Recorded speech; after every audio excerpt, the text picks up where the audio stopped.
السلام علیکم ورحمۃ اللہ وبرکاتہ۔ امید کرتی ہوں آپ سب ایمان، صحت اور تقوی کی بہترین حالتوں میں ہوں گے انشاءاللہ۔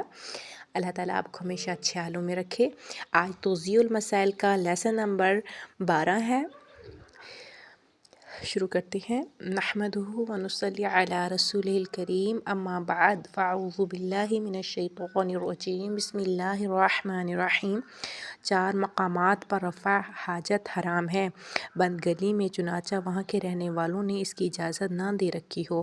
اسی طرح گلیوں اور عمومی راستوں پر اگر گزرنے والوں کے لیے ضرر کا باعث سبب ہو کسی کی ملکیت میں، جبکہ اس نے رفع حاجت کی اجازت نہ دے رکھی ہو۔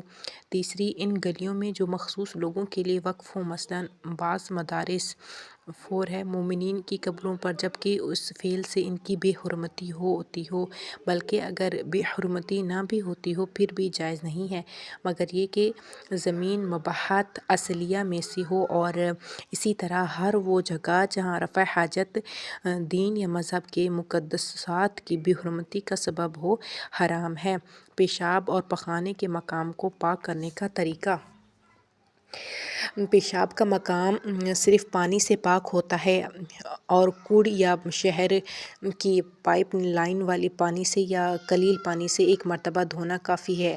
اگرچہ احتیاط مستحب ہے کہ پیشاب کے مقام کو قلیل پانی سے 2 مرتبہ دھویا جائے، اور بہتر ہے کہ 3 مرتبہ دھویا جائے۔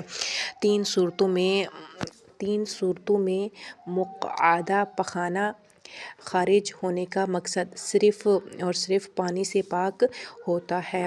اول، پخانے کے ساتھ کوئی اور نجاست مثلاً خون باہر آیا ہو۔ دوم، باہر کی کوئی نجاست مقعد پر لگ گئی ہو، مگر عورتوں میں پیشاب کا مقعد تک پہنچنے کے علاوہ۔ سوم، مقعد کا اطراف معمول سے زیادہ آلودہ ہو گیا ہو۔ ان تینوں صورتوں کے علاوہ مقعد کو پانی سے بھی دھو سکتے ہیں، یا اس طرح کے مطابق جو بعد میں بیان کیا جائے گا، کپڑے یا پتھر اور اس طرح کی چیز پخانے کے مقام کو بھی پاک کر سکتے ہیں، اگرچہ پانی سے دھونا بہتر ہے۔ اگر پخانے کے مقام کو پانی سے دھویا جائے تو ضروری ہے کہ پخانے کا کوئی ذرہ باقی نہ رہے، البتہ اس کا رنگ اور بو باقی رہ جائے تو کوئی حرج نہیں، اور اگر پہلی بار ہی یوں دھویا جائے کہ پخانے کا کوئی ذرہ باقی نہ رہے تو دوبارہ دھونا لازم نہیں ہے۔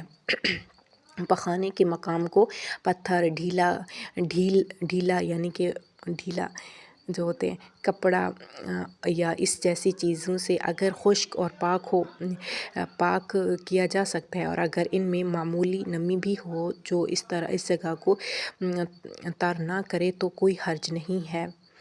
اگر پخانے کے مقام کو پتھر یا ڈھیلے یا کپڑے سے 1 مرتبہ بھی بالکل صاف کر دیا جائے تو کافی ہے، لیکن بہتر یہ ہے کہ 3 مرتبہ صاف کیا جائے، اور جس چیز سے صاف کیا جائے اس کے 3 ٹکڑے بھی ہوں۔ اگر 3 مرتبہ بھی صاف نہ ہو تو اتنے مزید ٹکڑوں کا اضافہ کرنا چاہیے کہ بالکل صاف ہو جائے، لیکن ایسے اثرات باقی ہوں جو دھوئے بغیر ختم نہ ہوں تو کوئی حرج نہیں ہے۔ پخانے کے مقام کو ایسی چیزوں سے پاک کرنا حرام ہے جن کا احترام لازم ہے، جیسے ایسا کاغذ جس پر اللہ اور رسول صلی اللہ علیہ وسلم کا نام لکھا ہو، اور ہڈی یا گوبر سے پاک کرنے میں کوئی حرج نہیں ہے۔ اگر کوئی شخص شک کرے کہ پخانے کا مقام کو پاک کیا ہے یا نہیں، ضروری ہے کہ اس کو پاک کرے، اگرچہ پیشاب پخانہ کرنے کے بعد وہ ہمیشہ پاک کرتا ہو۔ اگر کوئی نماز کے بعد شک کرے کہ نماز سے پہلے پیشاب کے پخانے کے مقام کو پاک کیا ہے یا نہیں، تو اس نے جو نماز ادا کی ہے وہ صحیح ہے، لیکن آئندہ نماز کے لیے اسے پاک کرنا ہوگا۔ سبحانک اللہم و بحمدک، نشہد ان لا الہ الا انت، نستغفرک و نتوب الیک۔ السلام علیکم ورحمۃ اللہ وبرکاتہ۔